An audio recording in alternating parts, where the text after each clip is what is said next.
আসসালামু আলাইকুম প্রিয় দর্শক, আশা করি আপনারা ভালো আছেন। নবম পে স্কেলের যে বাস্তবায়ন প্রক্রিয়া, এই বাস্তবায়ন প্রক্রিয়া নিয়ে একটা কথা বলবো।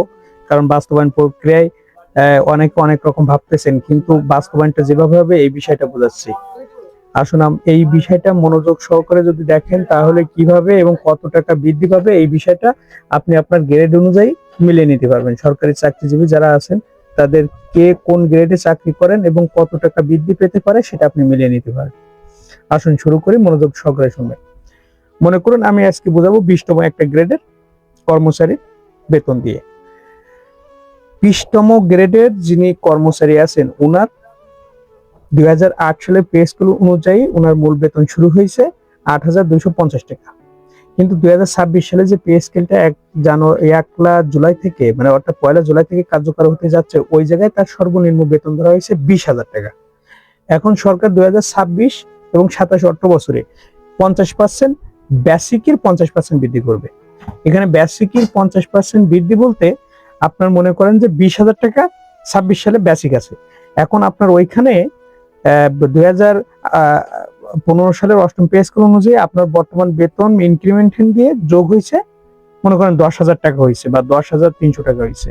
তাহলে 20,000 টাকা থেকে 10,000 টাকা বাদ দেওয়া হলো, থাকলো 10,000 টাকা। এই 10,000-এর 50% করলে আসতেছে 5,000 টাকা। এখানে আর একটা বিষয় আছে, এই 5,000 টাকা এবং আপনার ইনক্রিমেন্ট 2015 সালের অনুযায়ী, 8ম পে স্কেল অনুযায়ী 8,250 টাকা এবং 10,000 টাকা, মনে করেন যে ওখানে আপনার আছে 1,700 টাকা। তাহলে ওই 5,000 থেকে 5,000-এর সাথে 1,700 টাকা যোগ হবে। তাহলে ওইটা যোগ হয়ে ওইটা আপনার সাথে বেতনের সাথে, মূল বেতনের সাথে যোগ হবে। এখন বিষয় হলো, আপনারা যে করোনাকালীন সময়ে একটা প্রণোদনা পেয়েছিলেন, এই প্রণোদনাটা থাকবে কিনা, অর্থাৎ 15% এবং ইউনিট সরকার এসে আরো 5% বৃদ্ধি করে। অর্থাৎ এই যে প্রণোদনাটা আছে, এই প্রণোদনাটা থাকবে না থাকবে না, এই বিষয়ে এখনো চূড়ান্ত সিদ্ধান্ত আসে নাই। পে স্কেল বাস্তবায়ন হলে সম্ভবত আপনি 80% ধরে রাখতে পারেন এই প্রণোদনাটা থাকছে না, 90%ই ধরতে পারেন। কারণ পে স্কেল বাস্তবায়ন হলে এইসব সুযোগ সুবিধাগুলো আর থাকে না বা কার্যকর থাকে না। সেক্ষেত্রে ওইগুলো বাদে আপনার দেখা যাচ্ছে 1,500 টাকা ওইখান থেকে বাদ যাবে। 1,500 টাকা 1,500 টাকা শুধুমাত্র আপনার জন্য বিষয়টা এরকম না, যার যেরকম বৃদ্ধি পেয়েছিল ওইটা বাদ যাবে। তাহলে এক কথায় বোঝা যাচ্ছে যে আপনার পে স্কেল 50%-এর বৃদ্ধিতে যদি 20,000 টাকার এই বর্তমান সময়ের স্কেল অনুযায়ী হয়, বর্তমান সময় বলতে 26 সালের স্কেল অনুযায়ী, তাহলে 5,000 টাকা বৃদ্ধি পেলে ওইখান থেকে আবার 1,500 টাকা মাইনাস যে আপনার 3,000-3,500 টাকার মতো বৃদ্ধি পেতে পারে।